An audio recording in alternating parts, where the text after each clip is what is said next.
This video is supported by TBC Live. TBC Live is an app where you can tip NRL games as well as predict NRL games as they're happening live. You can chat with other people and content creators of rugby league. There is weekly IQ and ranked leaderboards as well as tipping competition. TBC Live has it all. Download TBC Live today. G'day guys, well it is time to get excited because my annual video is here and it's coming after the trials, so it's the latest it has ever been. I do apologise, I've been a bit busy doing some other videos for you guys. It is time to speak about my 2025 NRL ladder predictions. I've watched all your predictions. Mate, if you've got 3 subscribers, I'm probably one of them, and I've watched your predictions. It's time you listen to my top 8 and my wooden spoon. Here we go, 17-1.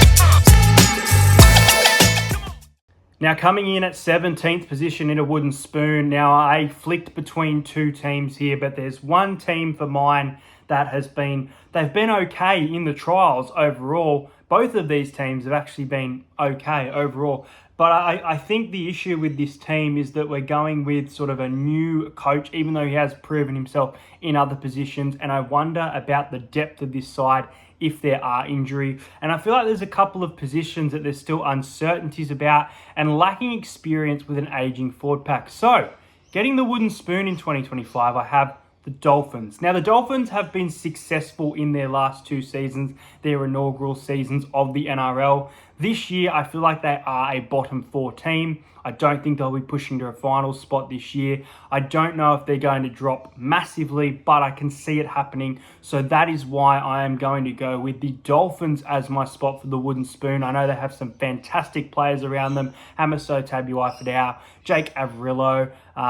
They haven't really lost anyone either, and they'll be getting some players back from injury that they didn't really have last season. But overall, unfortunately, without Wayne Bennett there, I think the Dolphins will struggle quite a bit in 2025. Now on to 16th, I have a surprising one because they've been in the top 8 for the last couple seasons. They've flown under the radar in recent years and they haven't recruited all that bad. They haven't really, in recent years, their recruitment has been okay. They haven't really got anyone for this season that I can think of. I think they've got one player from the Raiders, and that is the Newcastle Knights in 16th. Now, I was very close to putting this team for wooden spoon. Now, I think if they didn't have their halves combination completely set, at least one of the 6 or the 7 known, which I think Fletcher Sharp is going to get that spot in jersey number 16. Now, with the Knights, not to say it's going to happen, but if there is an injury to Kalen Ponga, I have seen that this team can fall apart drastically, and he is extremely injury prone. Now, as for the Knights, I think they've got an okay forward pack. They do lose Daniel Saifiti, so more of a major role for Jacob Saifiti for this team. Phoenix Crosland had a good season at 9. Can he have 2 good seasons in a row? Just a few question marks for mine. Adam O'Brien isn't the greatest coach in the world. As you've seen by my predictions, I predict that Adam O'Brien will be the only coach sacked in 2025. I just have a big feeling that the Knights are in for this down year, and I think that they finish in 16th. In 15th, I have a surprising team here because I really want to be higher on this team. I did say that they'll miss the top 8 last year. Everyone laughed at me, and I was right about that team. Now they lack a little bit of leadership and a little bit of spark for mine. It's now more about the youth than it is experience. And in 15th position, I have the New Zealand Warriors. Now, Warriors lose Sean Johnson. They lose Adam Fanua-Blake. They lose Tohu Harris, a lot to lose this season. They do gain James Fisher-Harris. Roger Tuivasa-Sheck has obviously come back to the club for a while now. It's his 2nd year back or 3rd year back at the Warriors. So there are some very good players and some great youth through in that team. You know, Jacob Laban, Ali Liatawa, There's some good depth within the side, and they could be in for a successful year because last year they were selling out all of their home games. They could go one better and go even better this year. But I'm on the other side of this. I think James Fisher-Harris is a nice acquisition, but I don't know if it's an acquisition that can absolutely lead this squad to a premiership, to a top 8 spot. So unfortunately for the Warriors, I think that they'll have a tough year and finish in 15th spot. Now, in 14th spot is a team that I was very low on last year, but they started off the season extremely well. And I think that we could see similar from this team this year, where they get off to a good start overall for the year, but it starts to fall apart. We know that this team has a very good coach, and I do have some question marks, like the Warriors, about the experience. I think that Jordan Rapana, Elliot Whitehead, Jared Croker's second year without him as well. There are a few sort of leadership players leaving the Raiders, and someone is going to need to step up. I think in 14th position is the Canberra Raiders. Now, on paper, I think this team still looks very good. A very strong forward pack of Joseph Tapine, Josh Papali'i. You've even got Corey Horsburgh amongst the reserves, so he's an Origin experienced forward as well. But overall, as good as the year Ethan Strange had, Jamal Fogarty was out with injury last year. Look, Xavier Savage, some good moments on the wing there. They lose James Schiller, a sort of backup depth player as well. How much depth do the Canberra Raiders have? They lose Hohepa Peru as well. So for mine, I think it's going to be a tough year for the Raiders. I can see a world where they finish higher. I don't think this team pushes top 10. I really don't, as much as they've surprised me in recent seasons. Now on to 13th spot, and 13th is a team that has been pretty poor in recent years. But this year, I think they can turn it around, get themselves out of the bottom 4. They've obviously gone into their second year of head coach for Benji Marshall. He's gone and recruited some great players, Jerome Luai, Royce Hunt, Jack Bird. And I think this team has sort of got its depth that it's needed for a while. They've had a lot of strange sort of young guns come in who have done a job one game and then had a really poor performance. Now I think that they're more of a complete sort of team. So in 13th position, rising up the ladder, I have the West's Tigers. I think the Tigers are going to be better this year. I think Dewey looks good. He'll probably play in the centres. They'll get Jareem Buller back. They'll go on a bit of a late season run. Unfortunately, I think they fall short of a top 8 spot. They need to be there for the fans. And I'd love to see the Tigers get a top 8 spot. I just don't think it's going to happen. But I think you are going to just avoid the bottom 4 and finish in 13th position, which I think Tigers fans overall should be happy after 3 straight wooden spoons. Lockie Galvin looks great as well. Now, in 12th position, I have a bit of a bold take here because this team, I tipped them for top 4 last year. They finished 5th. They've beaten this sort of hoodoo of we don't win in Sydney. They were winning some games in Sydney. Now, Reece Robson has decided to join the Roosters as of next season. And look, there are some aging players, especially in the forward pack, within this team overall. They've still got lots of Origin experience in Tom Dearden and Reuben Cotter. I think there's some big losses to them though. Lost Chad Townsend, lost Valentine Home, lost Finu Fuaki. I have question marks over depth, and I know that their young guns have set alight the trials with a great performance against the Melbourne Storm. Players like Jackson Purdue, players like Tommy Duffy. But overall, I think the Cowboys have a bit of a backwards year. I really do. I have some question marks. I think they've got a tough draw for the most part as well, and it's going to be tougher to win games than it was last year. When it goes to Origin period, they really struggle for the most part as well, and I think that's where it's going to hit them the most, and they're going to miss out on sort of a final spot. So obviously my bold prediction, I said the Cowboys will finish below 9th, and here it is. I have the North Queensland Cowboys in 12th position. A lot of people think, does that mean you think Todd Payton's going to lose his job? No, I think he'll be close to it, and there'll be question marks raised over him, but I don't think they'll have as bad as a year to sack their coach. But I do think that the Cowboys will be outside the 8. And although players like Holmes have had some questionable defense, I think it was a silly decision to get rid of him. The goal kicking, let's see how Jake Clifford leads this team. there's some good players there. I've got question marks all over them. Now on to 11th position. Now 11th position is a team that I was high on last season, and I'm not as high on this year, but I still think that there is a lot of future within this team. I think there is so much speed within the back line especially. I think they have to get their halves right this season to be successful. They're getting their captain back from injury as well. And a lot of people have this team bottom 4. I'm telling you now, they are going to be a massive surprise packet. And I think there is a chance that they could finish 9th or even 8th.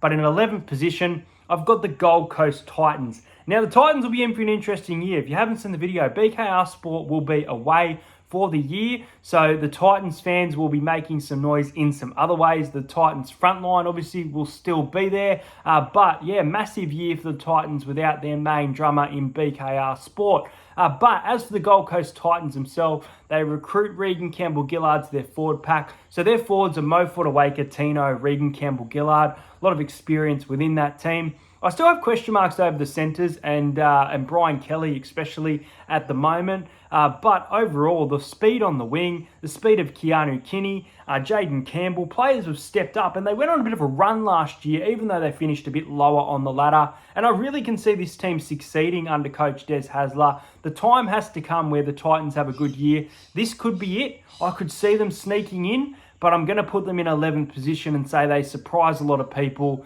and finish on that higher end of the ladder. In 10th position, this is a team that I have not known where to put them coming into this season. Now, they have a lot of losses, probably the most in the NRL this season, and they did not look great in the trials overall. Now, I think it's harsh to judge a team off the trials, but when you lose players like Jared Weir-Hargraves, Joseph Manu, Joseph Swali'i, Luke Keary, the list goes on of how many the Sydney Roosters have lost. And then the injuries of Sam Walker, of Brandon Smith. These are some big injuries to their back line. And I have massive question marks over this team. And I'm seeing people put them in 12th, 13th. And I don't actually mind that prediction. They could finish that low.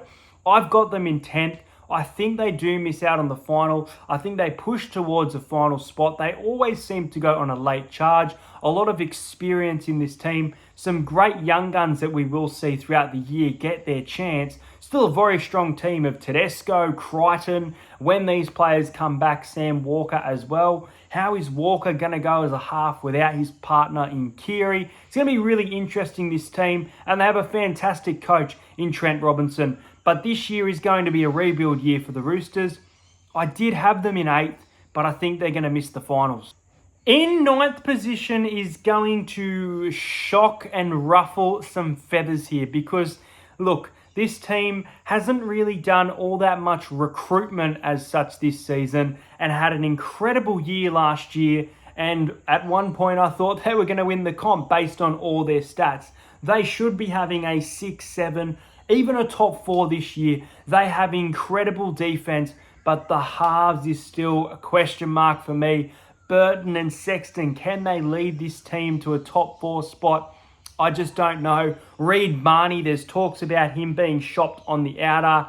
In 9th position, I have the Canterbury Bankstown Bulldogs. Last year, I had the Cowboys top 4. Everyone laughed at me and they ended up making pretty much 5th position after a pretty tough year. I had the Warriors dropping off, not as much as I have the Bulldogs, because the Bulldogs should be making the top 8. And I could be wrong with this prediction. I think the Bulldogs have a fairly good draw for the most part, but it gets very, very tough there coming into finals right at the end. And I think that's going to be a bit of a nail in the coffin for the Bulldogs. They've got some fantastic players. They only really lose Josh Addo-Carr this season. They are pretty injury-free for the most part going into the season. I expect big seasons from players like Viliami Kikau to step up in his 2nd or 3rd year at the Dogs sort of thing. Matt Burton's getting better and developing more into a genuine half or a 18th man for New South Wales. But yeah, something tells me that the Bulldogs are going to be just that little bit off this year. They're going to be very, very close, but they're just going to miss out on the top 8.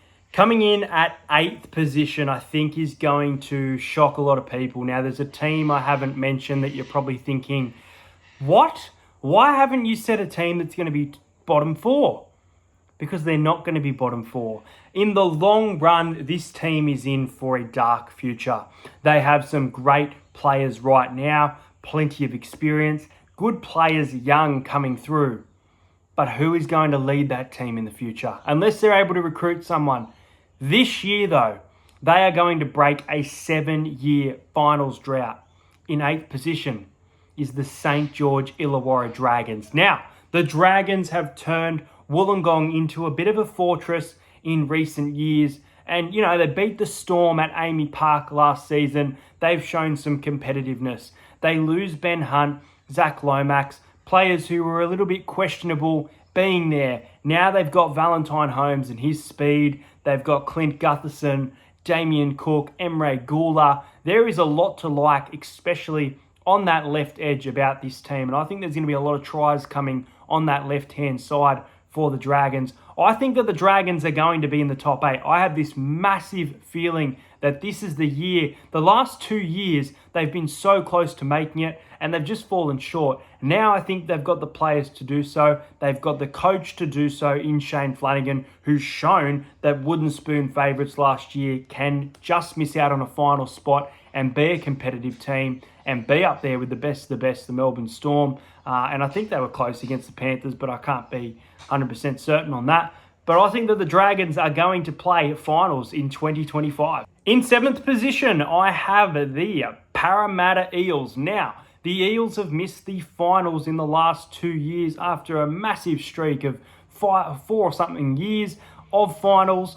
This year, I think it feels different. I really do. I think the club bringing its fans back together and creating an active fan base, which you can get membership and tickets to on Ticketek, known as The Swarm, which I will be making a lot of noise in that area. I think the recruitment has been fantastic. I think O'Neill has done a great job at the recruitment and working with Jason Ryle, not as just an individual, but as a team effort.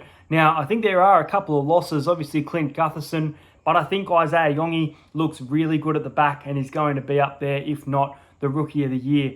Love the acquisition of Jack Williams. I think he's been great at the Sharks. I don't know if he's a starter in my opinion, but he's going to do some big things for Parramatta. Zach Lomax, everyone's got question marks after 1 game of him at centre. Maybe we see him move to the wing, but we need to give him a chance. You've got Jason Riles coming in as a new coach under some successful systems of the Roosters and Storm in the past. If you have this team fully fit, on paper, they look like a top 5, top 6 side.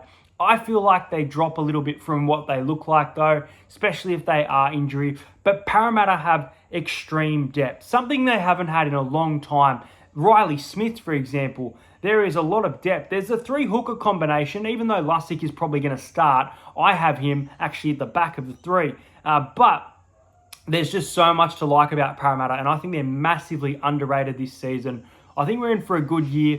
For some reason, I can see us switching places with the Bulldogs and finishing in 9th, which I would take 9th. I would hate it, but I would take it as a successful year building for the future. But I don't think this team is anywhere near a wooden spoon or bottom 4 that everyone's thinking. Parramatta to finish in 7th. Now in 6th position is a team that was ravaged with injury and finished very low on the ladder last season. This year, I think it's going to be a different story. I think they've still struggling with injury, but they have some fantastic young players. Jai Gray, Jamie Humphrey, Tallis Duncan. There is a lot for me to like about South Sydney, and I think they have that next man up mentality that Penrith has had for a long time. You get Wayne Bennett back in that coaching role as well. When Cameron Murray, when Latrell Mitchell come back, they're going to be fit, firing, and at their best. And I expect South Sydney to surprise a lot of people and play finals football in 2025 and finish in 6th position is a surprising spot because, I think there's some question marks over this team and the adversity of their injury because their injury toll just gets bigger and bigger by the week. But I just think players are showing it. They've got some depth within their side. And I see the Rabbitohs in for a good year, a bit of a bounce back year, finishing in 6th position. In 5th position is a team that I think they finished around 7th last year. And look, I think they're in for a very good year. I think they are pushing for a top 4 spot. If healthy, I think it's a really good roster on paper. Injuries are a massive concern to players like Jason Saab, Tom Trbojevic, Daly Cherry-Evans. He's aging. How's his body going to go in this, what I think will be his final year of NRL? Luke Brooks had a nice season to start with last year. He was pretty good for the most part, but at the start, he was on fire. Manly Sea Eagles to finish in 5th. I think Manly are going to be a bit of a surprise this year and be pushing for a top 4 and just miss out on a top 4 spot. Had a good season last year. I think they go even better this year. And I think they turn Brookie into that fortress that it once was. It's always hard to play at Brookvale. I think they're going to be very tough to beat in 2025. And I really can see Manly finishing top 4. I think they'll finish just outside the top 4. Manly Sea Eagles in 5th. And a big year from Tom Trbojevic. In 4th position is a team that has had some nice acquisitions and has been hit with some injuries very recently. They will head to play in Vegas this weekend, which is very exciting for them. I have the Cronulla Sharks. Now, the Sharks finished in 4th last season, and it feels like the Sharks can go better this year. There are still question marks for mine on the Sharks, but overall on paper, this team looks very good. They're sort of like a Broncos last year. Look very good on paper, can go deep into the final, could drop off. We could see that. But overall, I think the acquisition of Adam Fanua-Blake, Hines at his best, hopefully, Mulatalo, experience of players like Jesse Ramian, even Britton Nakora is just experienced now. He used to be a young gun, now he's experienced. I think there's a lot to like about the Sharks. I think they'll make the top 4. I don't think they're 1st or 2nd like a lot of people think. I could see them in for a blinder. I've got them in 4th position. In 3rd position is a team that missed the finals last year, have a new coach, and on paper have one of the strongest sides in the NRL. Now, Reece Walsh, Payne Haas, Patrick Carrigan, players overlooked and new combinations. Ben Hunt returning to this club. The Brisbane Broncos are going to be on fire in 2025. You watch this team succeed. I know that the team that's won the preseason challenge has gone on to miss the finals in the last 2 years. This year it's going to be different. The Broncos are a top 4 for mine. They honestly could win the minor premiership and compete massively this year. I just think they're so good from 1 to 17. They've got depth within their side. Moving Cobbo to the wing is such a smart decision. I don't think he played his best football at centre. Jesse Arthur's looked good in the trials as well. So yeah, I think the Broncos are in for a big year. They will get Ezra Mann back at some point, who's a very good footballer as well. So Ben Hunt will probably move to the 9, and that's a very strong spine for mine. Broncos in 3rd. Now in 2nd position, I haven't mentioned a certain team yet, a certain team that has won 4 straight premierships. I have the Penrith Panthers. Now, the Panthers, I can't see this team dropping out of the top 4. I really can't. And if you see them dropping out of the top 4, I think you're crazy. We saw the young guns absolutely destroy Manly. They have had great coaching systems in recent years. They've won 4 straight premierships, for crying out loud. Now, when Cleary gets injured, they don't look at their best, but they still have players who can do a job and fill in a role. They've got depth at the moment. They've got Jack Cole. They've got Blaze Taulagi. They're just developing new players. They've got Isaiah Papali'i, who was fantastic in the back row at the Eel. Will he play a middle role forward, or will he play in the back row? It's going to be interesting to see. I think they're in for a massive season, the Penrith Panthers. Can anyone knock off this juggernaut of a team? I just don't know. But I'm going to go with the Penrith Panthers to finish in 2nd position. And in 1st spot, with the back-to-back minor premiership, I want to go bold and predict someone, but I just can't do it. I see the Melbourne Storm, because Craig Bellamy, he could coach for years, but this could be his final year. And what better way than to win another minor premiership for Craig Bellamy? Such a strong team. Munster, Grant, Pappenhausen. They may not be there, some of them, for round 1. They acquire Stefanu Utuikamanu in the forwards. There's a lot to like about this team. Josh King had a good year last year. Let's see if he can back it up with a massive season. Eli Katoa, big at the Storm as well. Just so much to like, so much quality at the Melbourne Storm, experience within their team now with players like Munster. Jerome Hughes was so big in 2024, and I think they can go one better, finish in 1st position, win the minor premiership, and maybe be there on grand final day. So those are my predictions for the NRL for 17th position to 1st position. Now, I won't go through each finals match like I normally do. You guys can do the maths for that one. But I'm going to tell you now that I actually think that the Penrith Panthers will bow out in week 2 or 3 of the finals. I think they're in for a big regular season year. But I think James Fisher-Harris, Jerome Luai, Taruva are some losses. And I think there'll be some good players who can back up for them. But overall, I think the Panthers are there to be knocked off this year. And I think this year's 2025 NRL Grand Final will be between the Melbourne Storm and the Brisbane Broncos. It is first versus third. It is a non-Sydney Grand Final in Sydney between the Storm and the Broncos. The Broncos get another shot after failing 2 years ago under new coach Michael Maguire, who had the success of the Blues. Can he bring that success to the Broncos? Reece Walsh up against Pappenhausen. Jerome Hughes versus, at the time, probably Ben Hunt or Adam Reynolds. This is going to be a big matchup for mine. The Broncos and the Storm. And I am going to predict that the Melbourne Storm win the premiership in 2025. I think they have the team to do it. I think they have a strong forward pack with Stefano being added. I think Jerome Hughes will have just as good as a season last year.